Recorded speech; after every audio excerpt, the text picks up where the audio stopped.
하나님의 말씀은 마태복음 3장 13절부터 17절입니다. 이때 예수께서 갈릴리로부터 요단강에 이르러 요한에게 침례를 받으러 하시니 요한이 말려 이르되 내가 당신에게서 침례를 받아야 할 터인데 당신이 내게로 오시나이까? 예수께서 대답하여 이르시되 이제 허락하라. 우리가 이와 같이 하여 모든 의를 이루는 것이 합당하니라 하시니 이에 요한이 허락하는지라. 예수께서 침례를 받으시고 곧 물에서 올라오실새 하늘이 열리고 하나님의 성령이 비둘기같이 내려 자기 위에 임하심을 보시더니 하늘로부터 소리가 있어 말씀하시되 이는 내 사랑하는 아들이요 내 기뻐하는 자라 하시니라. 아멘. 하나님은 예수를 사랑하시고 예수를 기뻐하시는 분이십니다. 하나님께서 천지 만물을 창조하시기 전에 아무 영적 존재도 천지 만물도 지어지기 전에, 창세 전에 아버지는 유일하게 아들을 사랑하시고 아들을 기뻐하셨습니다. 예수는 아버지가 유일하게 사랑하시고 기뻐하시는 그의 아들입니다. 예수의 육신의 부모인 요셉과 마리아는 헤롯 왕이 어린 예수를 죽이려고 하는 그런 상황 하에서 하나님이 천사를 보내서 이를 알게 해서 그 천사로 하여금 요셉에게 지시해서 내가 이를 때까지 애굽에 있으라고 해서 애굽에서 어느 정도 거처하며 살다가 헤롯 왕이 죽은 다음에 다시 하나님은 천사를 요셉의 꿈에 보내셔서 이제 어린 예수를 죽이려고 한 헤롯 왕이 죽었으니 베들레헴으로 다시 돌아가라고 하는 지시를 받습니다.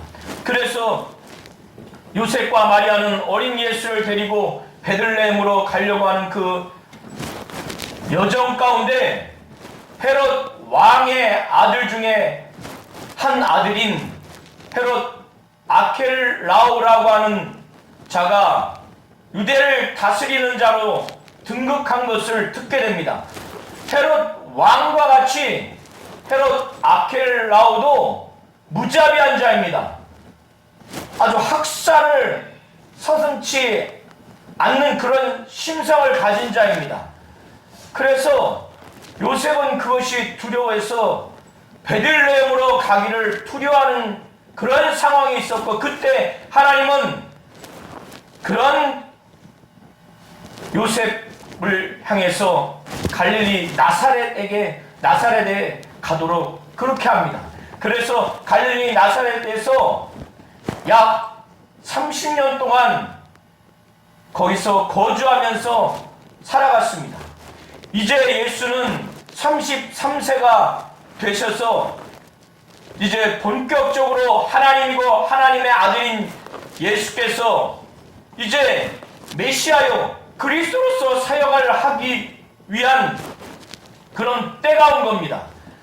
그래서 그때 예수께서 육신적으로 33세가 됐고, 그리고 하나님이고 하나님의 아들인 예수가 이제 메시아로서 그리스도로서 사역을 해야 할 그때에 유대 지역에는 400년 동안, 말라기 선지자 이후로 400년 동안 하나님이 선지자를 보내서 하나님의 말씀을 증거하지 않게 그렇게 하셨습니다. 그것은 이스라엘 민족이 하나님 앞에 불순종하고 불신앙적인 죄악을 범해서 그들이 우상을 섬기고 타락했기 때문에 하나님은 더 이상 그들에게 하나님의 선지자를 보내서 하나님의 말씀을 전하지 못하도록 그렇게 했습니다.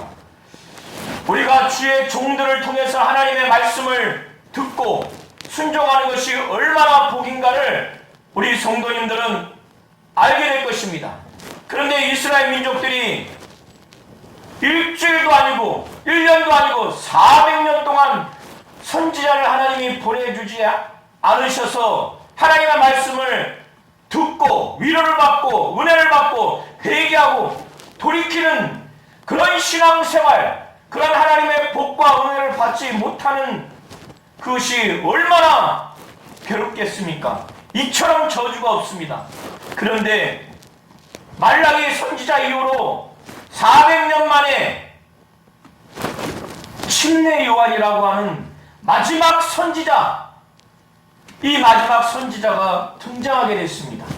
그러니 유대에 있는 많은 사람들은 얼마나 침례 요한에 대해서 영적으로 영향력을 받으며 더 나아가서 그의 사역과 그의 메시지에 얼마나 감동을 받았겠습니까? 심지어는 어떤 사람들은 이가 메시아 그리스도가 아니냐 이렇게까지 반응을 하게 됐습니다. 이 침례 요한이 이제 예수와 거의 나이가 비슷한 때 33세에 그도 마지막 선지자로서 메시아 그리스도가 오기 전에 주님 앞에 그가 먼저 와서 엘리야의 심정과 엘리야의 능력으로 이스라엘 자손들, 이스라엘 백성들을 다 돌이키게 해서 하나님 앞에 그들이 나아갈 수 있도록 그런 역할을 하기 위해서 그는 등장합니다. 그는 지극히 높으신 하나님의 선지자요, 그는 모태로부터 성령의 충만함을 받고 국주도 마시지 아니하고 그 소주도 마시지 아니하고 포도주도 마시지 아니할 만큼 그는 거룩한 자입니다. 그가 주 앞에 먼저 와서 많은 이스라엘 백성들에게 구원을, 회개해서 구원을 알리도록 그런 사역을 하는 자로서 하나님께 부름을 받은 것입니다. 그래서 침례 요한이 등장하게 됐습니다. 침례 요한의 부모는 사가랴와 엘리사벳입니다. 그런데 이 부모가 나이가 늙어서까지 애를 낳지 못했어요. 그때 하나님의 천사를 보내서, 가브리엘이라는 천사를 보내서 아들을 낳을 것인데 이름을 요한이라고 하라. 그리고 그 천사를 통해서 하나님이 침례 요한의 사명을 주셨습니다. 그의 아버지 부친 사가랴를 통해서. 그것은 이 침례 요한은 모태로부터 성령 충만함을 받게 될 것이고 포도주도 소주도 마시지 아니할 것이고 그가 이스라엘 자손을 하나님 앞에 돌이켜서 나오도록 그렇게 할 것이다. 엘리야의 심정과 능력으로 주 앞에 와서 주를 위하여 세운 백성들을 준비하게 될 것이다 라고 그렇게 예언의 말씀을 증거했습니다. 그리고 침례 요한이 태어나자 그의 부친 사가랴는 성령 충만해서 예언하는 많은 내용 중에 아들을 향해서 침례 요한에 대해서 예언하기를, 그에게 말하기를 지극히 높으신 자 곧 하나님의 선지자고, 그리고 그가 주 앞에 먼저 와서 이스라엘 백성들에게 회개를 알게 해서 구원을 그들에게 전파하는 이와 같은 내용으로 예언을 합니다. 그래서 침례 요한은 이러한 가브리엘 천사를 통해서 자신을 향한 예언의 말씀과 그의 부친이 성령 충만하여 아들을 향해서 예언한 그 말씀을 침례 요한이 자라가면서 그에게 가르쳤을 것입니다. 그리고 침례 요한 역시 하나님 아버지부터 직통적으로 계시를 받기를 그가 침례를 주고 난 다음에 그 위에 성령이 머무는 것을 보거든 그가 메시아라고 하는 것, 메시아라고 인식할 만한 그런 내용의 말씀을 하나님으로부터 계시를 받습니다. 그가 바로 성령으로 침례를 주는 자인 줄 알라라고 이와 같은 말씀을 하나님 아버지로부터 받습니다. 침례 요한은 이제 33세가 돼서 하나님으로부터 자신의 정체성, 하나님의 선지자, 메시아 그리스도, 그 주 앞에 보냄을 받은 자로서 많은 이스라엘 백성을 주님 앞에 이끌어가고 하나님 앞에 돌이키게 하는 자로서, 그리고 주의 길을 예비하는 자로서 회개를 통해서 하나님의 구원을 알게 하는 자신의 정체성과 자신이 해야 할 사역을 그는 이미 계시받은 것을 깊이 인식하고 이제 33살이 된 다음에 사역을 하기 시작합니다. 그래서 그는 여느 제사장 가문의 자손과 같지 않냐고 유대 광야에서 오직 이와 같이 하나님으로부터 계시받은 자로서 거룩한 사역자로서 철저하게 준비된 삶을 살다가 이제 본격적으로 유대 광야에서 외치기 시작합니다. 침례 요한은 하나님의 나라, 곧 천국이 가까이 왔다는 것을 누구보다 알고, 그리고 이 천국은 메시아 그리스도가 임하시면 그 천국 하나님의 나라가 임박했다는 것을 이미 뼈저리게 지금 느끼고 있는 상태입니다. 그래서 이스라엘 백성들이 회개하지 않으면 그들이 하나님으로부터 저주와 형벌을 받는 심판에 이를 수밖에 없고, 그래서 영생을 얻고 구원을 얻기 위해서는 철저하게 회개해야만이 영생을 얻고 구원을 얻을 수 있다는 것을 잘 알기 때문에 광야에서 이렇게 외칩니다. 회개하라! 천국이 가까웠느니라! 그래서 그가 수많은 시간 동안 이 메시지를 증거했습니다. 많은 이스라엘 백성들을 회개하게 해서 하나님 앞에 돌아오도록 메시아 그리스도인 구세주인 바로 예수가 오시기 전에 많은 사람들을 주님 앞에 온전한 심령으로, 회개해서 온전한 심령으로 돌아오게 할 수 있는 그 사역을 그렇게 한 것입니다. 이 침례 요한이라고 하는 사람과 침례 요한이 하는 핵심적인 사역은 이미 선지자 이사야를 통해서 이미 나타낸 바 되었습니다. 그래서 마태도 3장 3절을 통해서 이사야서 40장 3절을 인용하면서 선지자 이사야를 통해서 말씀하신 자라고 합니다. 선지자 이사야가 먼 날 엘리야 같은 자기와 같은 존재로서 광야에서 외치는 자가 나타날 것인데, 그가 외치는 자의 말을 기록하기를 광야에 외치는 자의 소리가 있어 이르되 그가 말하기를 너희는 주의 길을 준비하라, 그가 오실 길을 곧게 하라, 이런 외침을 이미 기록하고 이것을 말하면서 예언을 한 겁니다.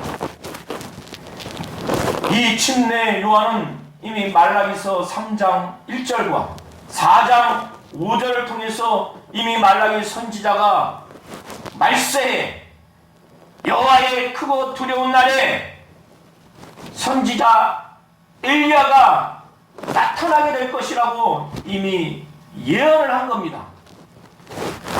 그리고 과거에 엘리야의 그 용모를 표현한 것 같이 똑같이 이 침례의 요한도 그가 옷을 입은 약태털 옷이었습니다. 그리고 허리에 가죽띠를 띠고 메뚜기와 석청을 먹고 그렇게 엘리야 같은 선지자의 모습을 띄었고, 또 그는 하나님이 쓰시는 거룩한 선지자로서의 삶을 사는 그런 단면을 갖고 있습니다. 그래서 그 모습을 마태는 묘사하고 있는 겁니다. 이렇게 침례 요한은 유대 전 지역을 다니면서 그가 주의 길을 준비하라고, 그가 오실 길을 곧게 하라는 강력한 메시지를 전하며 많은 이스라엘 자손들을 하나님 앞에 돌아오도록 회개를 알게 하고 구원을 선포하는 그런 사역을 했습니다. 만일 회개하지 않으면 심판을 받게 될 것이라고 하는 그런 선포의 사역을 했습니다. 얼마나 이의 사역과 이의 설교의 영향력이 얼마나 컸던지 그의 영향력은 유대 전 지역에 퍼졌습니다. 예루살렘과 온 유대와 요단강 사방에서 그의 사역의 결과로서, 그의 메시지의 결과로서 많은 자들이 정말 회개해야 되겠다, 하나님께 돌아가야 되겠다, 돌이켜야 되겠다고 하는 처절한 심정으로 침례 요한 앞에 나왔습니다.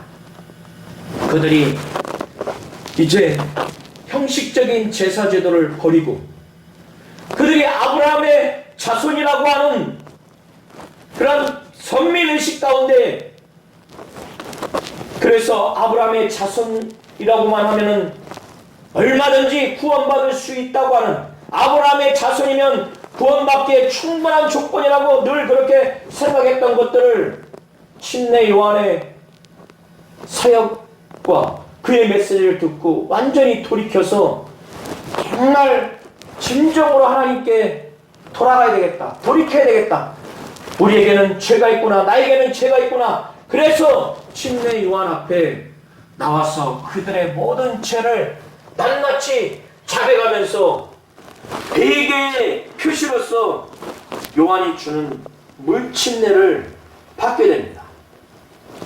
이것이 얼마나 영향력이 컸는지 예루살렘과 온 유대와 요단강 사방에서 다 나온 겁니다. 그런데 이들과는 전혀 다르게 아직도 구약 제사 제도에 얽매이면서 정결 예식과 율법이 요구하는 예식만 하면 자기들은 거룩한 자라고 생각하고, 특별히 아브라함의 자손이기 때문에 자신들은 충분히 구원받을 수 있다라고 생각하고 있던 유대 종교 지도자들, 많은 바리새인들과 사두개인들이 침례 요한 앞에 나왔습니다. 그들이 이 침례만 받으면 하나님의 심판, 진노를 벗어날 수 있겠구나라는 생각으로 침례를 받으러 온 사람도 있고, 또 이 엘리야에 대해서, 이 침례 요한에 대해서 엘리야인지 아니면 그리스도인지 아니면 그 선지자인지 알아보기 위해서, 그래서 그가 침례를 주는 것에 대해서 의아한 사람도 있는 가운데 나온 겁니다. 이 후자의 내용은 요한복음에 기록되어 있습니다. 그때 침례 요한은 자기를 향해서 나오는 많은 바리새인들과 사두개인들을 향해서 그들이 여전히 아브라함의 자손이라고, 그들의 조상이 아브라함이라고 생각을 해서 우리의 조상이 하나님과 언약한 아브라함이기 때문에, 우리는 아브라함의 자손이기 때문에, 아브라함이 우리의 조상이기 때문에 그것만으로 우리는 구원을 얻을 수 있다라고 강한 확신과 생각을 갖고 있었기 때문에, 이런 선민의식을 갖고 있었기 때문에 앞서 절대 다수의 이스라엘 사람들이 자복하며 회개하며 회개의 표시로 물침례를 받은 자들과 전혀 다르게 이와 같은 생각을 가진 자들을 향해서 침례 요한은 매우 강력하게 그들을 꾸짖습니다. 그들의 심판을 명합니다. 이 독사의 자식들아, 누가 너희에게 임박할 진노를 피하라고 가르쳐주더냐? 침례 요한은 그들을 향해서 말한 적이 없었습니다. 가르쳐준 적이 없었기 때문에 누가 너희에게 임박한 진노를 피하라고 가르쳐주더냐?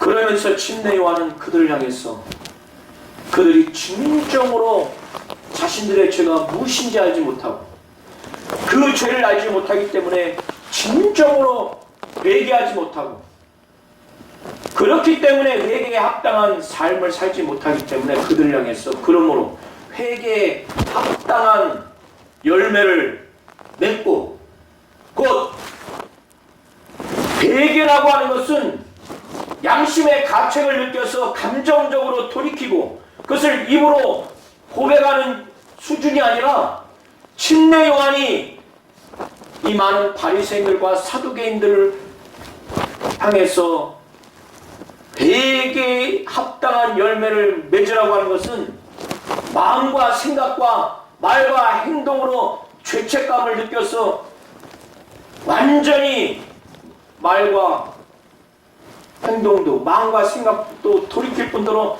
삶을 완전히 돌이키라는 거예요. 하나님께 방향을 맞추라는 겁니다. 완전히 결단하라는 겁니다. 근본적으로 변화시키라는 겁니다. 그렇게 된다면은, 회개를 그렇게 한다면 회개한 이후에 회개에 합당한 삶의 결과, 삶의 과정이 나타난다는 거예요. 그래서 회개에 합당한 열매를 맺으라고 말하는 겁니다. 그리고 그들을 향해서 속으로 아브라함이 우리 조상이라고 그들은 강한 선민의식이 있었어요. 속으로 아브라함이 우리 조상이라고 생각하지 말라! 하나님이 이 돌들로도 능히 아브라함의 자손이 되게 하신다는 거예요. 능히 할 수 있기 때문에 너희들은 그렇게 하지 말라. 너희들이 지금 만약에 돌이키지 않으면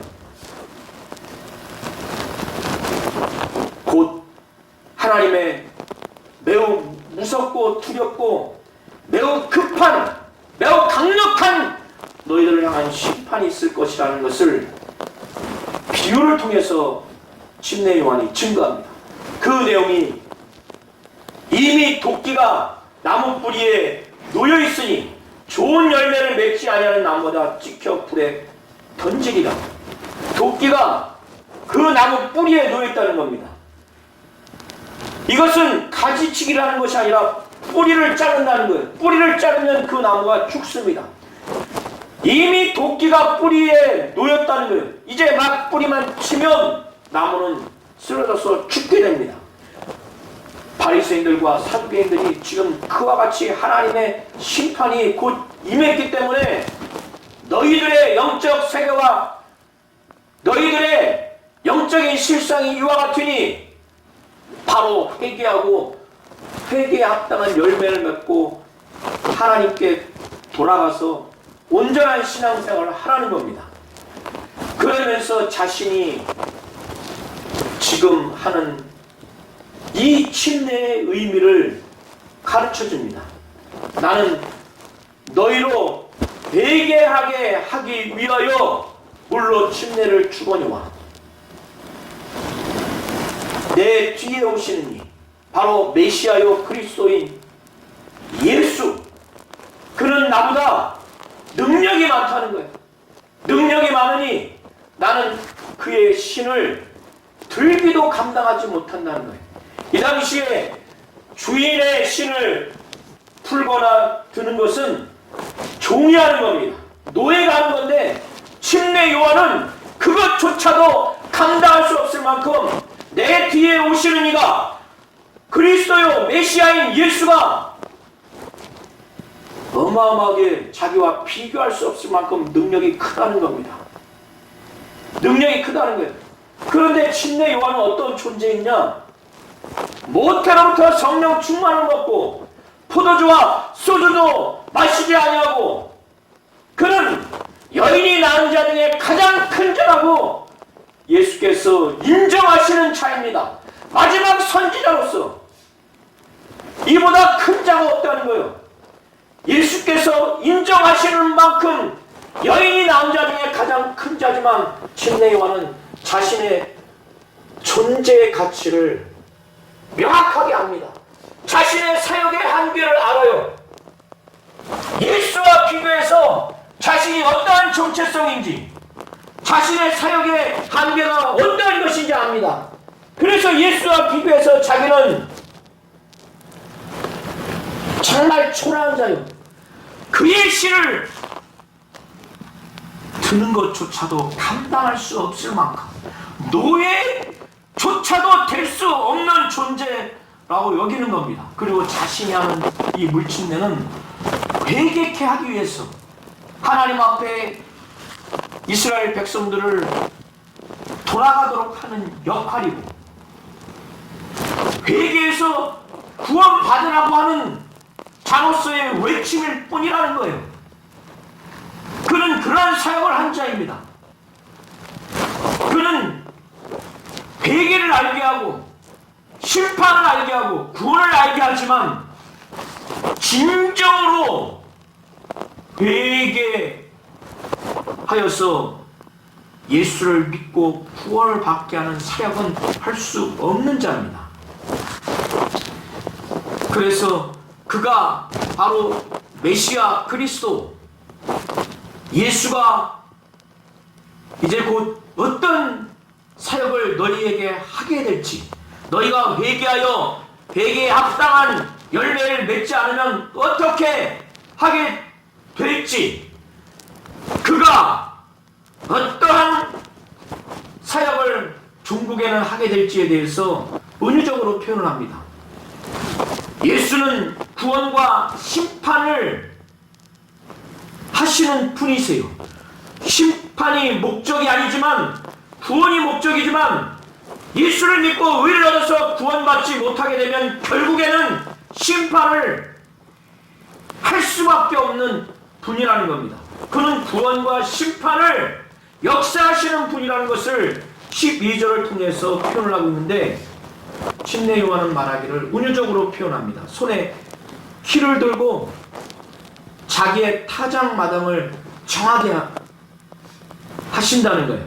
손에 곡식을, 알곡과 쭉정이를 구분하는 그 키를 들고 자기 타작 마당을 깨끗하게 한 다음에 퀴즈를 합니다. 그래서 퀴즈를 하게 되면, 높이 퀴즈를 하게 되면 쭉정이는 바람에 날아가죠. 알곡은 그 키 안에 떨어집니다. 그래서 알곡은 곡간에 들이고 쭉정이는 꺼지지 않는 불에 태운다는 거예요. 알곡, 바로 회개하고 예수를 믿어서 구원받은 자들은 예수가 보호한다는 겁니다. 그러나 회개하지 않고 예수를 믿지 않는 자들은 영원한 지옥 형벌에 떨어뜨리는 심판을 예수께서 하신다는 것을 은유적으로 12절에 표현을 한 것입니다. 이렇게 침례 요한이 요단강에서 침례 사역을 할 그때 갈릴리 나사렛에서 이제 예수는 33세가 되셔서 하나님이고 하나님의 아들인 예수께서 메시아로서, 그리스도로서, 구원자로서 본격적으로 공생의 사역을 하시기 위해서 갈릴리 나사렛으로부터 떠나셔서 요단강, 침례 요한이 있는 곳으로 침례를 받기 위해서 나아가십니다. 그런데 침례 요한이 자기에게 침례를 받으러 오는 예수를 보자마자 너무나 당황해합니다. 그래서 침례를 받으려고 줄을 서 계신 예수를 바라보면서 그를 아주 강력하게 말립니다. 어떻게 내가 당신에게서 침례를 받아야 할 터인데 당신이 내게로 오십니까? 이 침례 요한과 예수는 육천지간입니다. 각각 그의 어머니들이 사천지간이에요. 육신적인 혈연 관계로서는 육춘 형 아우 관계를 알았을 겁니다. 그러나 침례 요한이 하나님이고 하나님의 아들로서 메시아로서 그리스도로서 예수는 알아보지 못했을 겁니다. 그가 하나님이 어느 순간에 이제 느끼기 시작하고 이제 바로 예수가 어떤 존재라고 하는 것을 이제 알 수 있는 순간이 지금 다가온 것입니다. 예수께서는 이렇게 당황해하면서 예수 자신을 침례받지 못하도록 완강하게 거부하면서 내가 당신에게 침례를 받아야 하는데 당신이 내게로 오십니까? 라고 하는 침례 요한을 설득합니다. 예수께서 말씀하시기를 이제 허락해라. 하도 완강하게 거부하니까 침례 요한에게 이제 이 침례를 허락해라. 내가 좀 침례 받을 수 있도록 그렇게 허락 좀 해다오. 예수께서는 왜 침례를 받아야 하는지에 대해서 침례 요한에게 설명을 합니다. 설명하기를 우리가 너와 내가 이와 같이 하여 너는 나에게 물침례를 주고 내가 너에게 물침례를 받음으로 말미암아 너와 내가 우리가 이와 같이 하여서 모든 의를 이루는 것이 정말 합당하다. 모든 의를 이루는 것이 합당하다. 하나님의 뜻, 하나님의 계획이 바로 의입니다. 하나님의 모든 뜻, 하나님의 모든 계획이라고 하는 하나님의 모든 의를 침례를 받음으로 인해서 모든 의를 이루는 것이 합당하다.